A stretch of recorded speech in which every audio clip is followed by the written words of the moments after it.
Welcome fight fans to my channel. This is Johnny, and today we're going to be going over the statistics that nobody talks about when mentioning a potential fight between Teofimo Lopez and Ryan Garcia.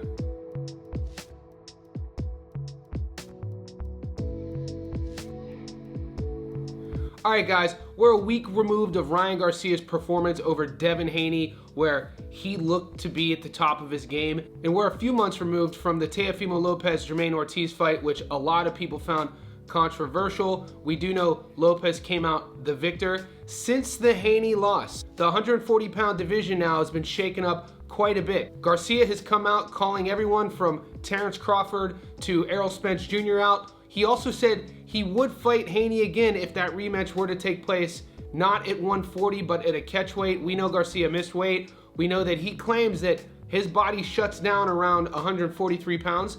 So today, Teofimo Lopez announced that he wants to fight Garcia, and he said, forget fighting at 140, let's do a catchweight. So making the rounds on all the boxing sites are their back and forth. So I figured, what better way to talk about the fight than making this video? What we're gonna do is look at their resumes, their last 5 fights. We're gonna take a look at their opponents, see who they've been fighting, see how they've been going about their business, and we're gonna come up with a statistic we call strength of schedule. Then at the end, we're going to compare and contrast the fighters, and we'll see who has the advantage. To get started, let's take a closer look at Teofimo Lopez's resume. Teofimo Lopez is 20-1 with 13 knockouts, giving him a 65% career knockout to win ratio. He's currently ranked number 4 in the world in the super lightweight division. That's at 140 pounds. He's 26 years old, standing at 5'8" with a 68-inch reach.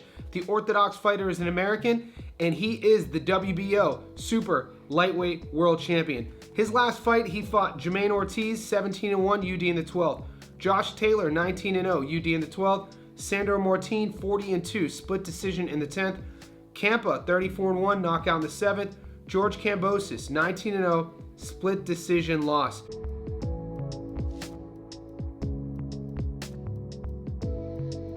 Grab our calculators. What we'll get is a career record of 129 wins and 4 losses over Lopez's last 5 fights. That's his career win-loss record of his opponents. That gives him a 97% strength of schedule. We know that he's 4-1 with 1 knockout. When Teofimo Lopez is at his best, guys, we know he's one of the most exciting and fun fighters to watch. We have seen over his last 5 some great performances. We've seen some pedestrian performances. We do know he's tough as nails. And at 26 years old, he's not even in his physical prime yet. In my opinion, the best is still yet to come for Lopez. Let's take a closer look at Ryan Garcia's resume. Ryan Garcia is 25-1 with 20 knockouts. He has a career 80% knockout to win ratio.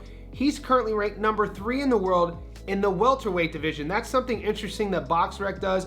Because he's a 140-pound fighter, but he came in overweight at 143, they bump the stats to the next division above, and he's ranked 3 in the world at 147, even though he's never fought at 147. He's 25 years old, standing at 5'8" with a 70-inch reach. The orthodox fighter is an American, and his adoring fans call him King Rye. So this catchweight we're thinking about, probably it's going to be between 143 and 147 if it does take place. Ryan Garcia's last fight, he fought Devin Haney, 31-0, majority decision in the 12th. Duarte, 26-1, knockout in the 8th. Tank, 28-0, knockout in the 7th, that's a loss. Fortuna, 37-3, knockout in the 6th. Tago, 32-1, UD in the 12th.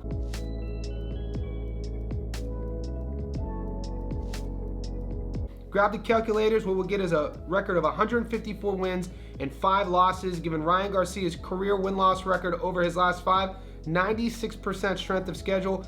He's 4-1 with 2 knockouts. We know Garcia is at his best when he's pushing forward, when he's setting up his lead hook. We know there's power in his lead hook. But guys, we saw against Devin, people don't talk about it a lot, he has power in his right hand. Ryan Garcia could crack on both sides, his left and right. The thing about Garcia, he has to be pushing forward. So when you think about a potential matchup of Lopez versus Garcia and how they measure up, Garcia is going to have the height advantage, he's going to have the longer reach, he's going to have the power advantage. But when you talk about skill, technique, slickness, overall boxing ability, you got to give that to Lopez. So what this is going to come down to is focus, game planning. Can one execute a game plan better than the other one? Can Lopez outbox Garcia, force Garcia to fight on his back foot? And we see how uncomfortable he's looked in the past when you're pushing him back.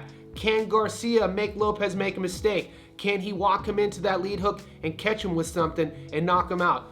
I don't have the answers to these questions. I would love to be a matchmaker because I would love to see this fight. Both young guys, social media would go crazy, pay-per-view would go crazy. If it were to take place, which side would you be on? The Takeover or King Rai? Let me know in the comment section below.